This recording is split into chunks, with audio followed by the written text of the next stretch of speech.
네, 온 나라가 최순실 청문회로 시끌시끌합니다만 나라 밖 소식도 하나 좀 소개 먼저 드릴까 합니다. 자, 도널드 트럼프 미국 대통령 당선인 그리고 손정의 제1교표 기업인이죠. 미국에서 만났습니다. 왜 만났는지 특히 이제 지금 주목하는 것은 이렇게 갈등의 정치인이었던 도널드 트럼프가 당선된 이후에 만나는 사람들 면면이 좀 새롭습니다. 하나씩 소개를 한번 드려볼까 합니다. 자, 김태현 변호사. 먼저 엘고 만난 건 굉장히 눈에 띄네요.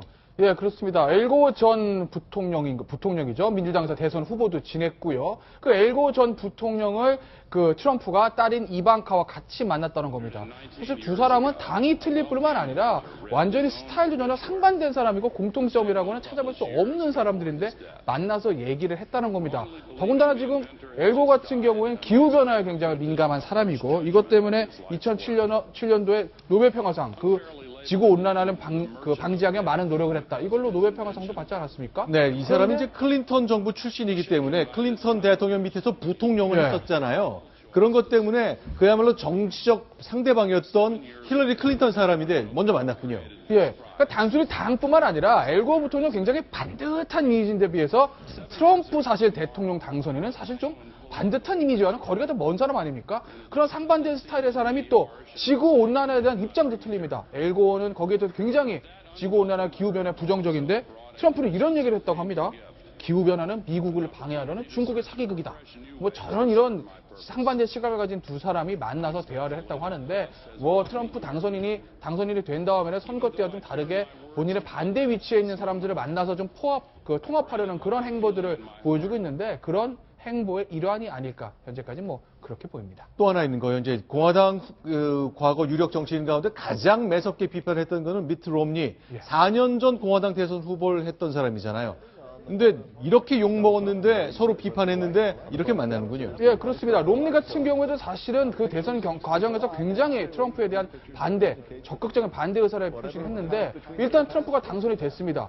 트럼프 입장에서는 밋 롬니라는 공화당 주류의 어떤 인사들을 국무장관이라는 요직에 앉힘으로써 본인의 이단화 같은 본인의 이미지를 상쇄하고 공화당 주류와 손을 잡을 수 있는 어떤 발판을 마련할 수 있는 것이고요. 밋 롬니 같은 경우는 사실은 미국의 국무장관이라고 하면 뭐 세계 외교의 대통령이라고 불러도 좋을 정도로 엄청난 큰 자리와 권한을 가지고 있지 않습니까? 그 자리를 트럼프가 제안했기 때문에 전혀 거절할 이유가 없었던 것 같습니다. 근데 다만 지금 뭐 미국에서 나오는 얘기들을 들으면 또 트럼프 인수위 내부에서는 밋 롬니에 대해서 반대하는 세력도 있다고 하기 때문에 밋 롬니가 완전히 국무장관으로 임명이 될지는 조금은 아직은 지켜봐야 될 것 같습니다. 자, 이제 오늘의 소개드릴 주인공은 손정의입니다. 제1교표 기업인인데요. 어떤 모습으로 어떻게 만났을까요? 윈윈을 한다는데 그 내용 무엇일지 소개합니다.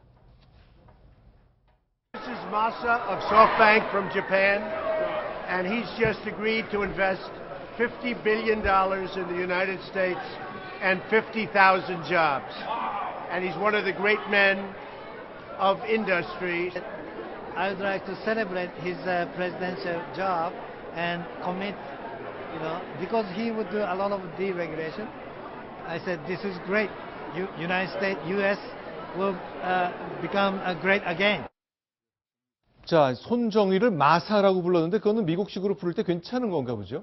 네, 원래 이름이 손정의, 우리 그렇죠. 이름으로는 그렇습니다만 일본 제1교포 아닙니까? 그래서 손마사요시가 원래 이름인데 그냥 줄여서 마사 이렇게 친근감을 갖고 부른 것 같습니다. 아, 손정의 회장이 일본 이름이 정의 대신에 마사요시 이렇게 부르는군요. 예, 정의 그 한자를 그대로 일본식으로 이제 한 것이 마사요시인데 마사요시 기니까 중간만 줄여서 마사 이렇게 친근감을 갖고 부르면서 친근감을 나타낸 거죠. 그런데 그러면 이제 뭐 투자 많이 하는 사람이긴 합니다만 손정의 씨가 미국하고 해서 뭐 결국 미국을 위한 일자리를 만든 투자 때문에 저렇게 환대받는 거군요. 그렇죠. 트럼프 입장에서는 경제 활성화, 특히 이제 자신이 주장했던 어떤 일자리 창출에 대해서 아주 큰 도움이 5만 개나 일자리가 창출된다고 하니까 물론 실제로 5만 개나 생길지는 모르겠습니다만 상당한 일자리 창출의 효과가 기대되는 만큼 환영을 하는 것이고요.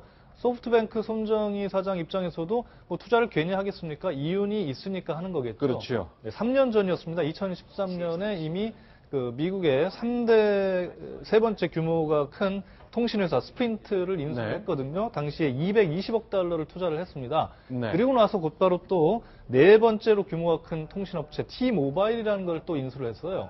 그래서 두 업체를 합병을 해서 시장의 거대한 in the rural area. 키우려고 이렇게 했었는데 오바마 행정부에서 이 규제를 네. 하다 보니까 그 실패를 했거든요. 네. 근데 트럼프가 규제 완화를 해서 네. 미국의 경제를 어떻게 활성화하겠다고 하니까 이번에 거액을 투자를 해서 이번에 아마 합병을 추진하려고 하는 게 아니냐 이런 관측이 나오고 있습니다. 알겠습니다. 결국 글쎄요, 뭐 바로 잡을 건 바로 잡아야 되겠고 정치가 실패했다면 그 무엇인지 밝혀야 되겠습니다만 우리가 이제 최순실 게이트와 국정조사에 매몰된 이번 주간에 역시 세계는 빠르게 변화하고 있다는 것, 그 한 단면을 첫 번째 소식으로 정리해 드렸습니다.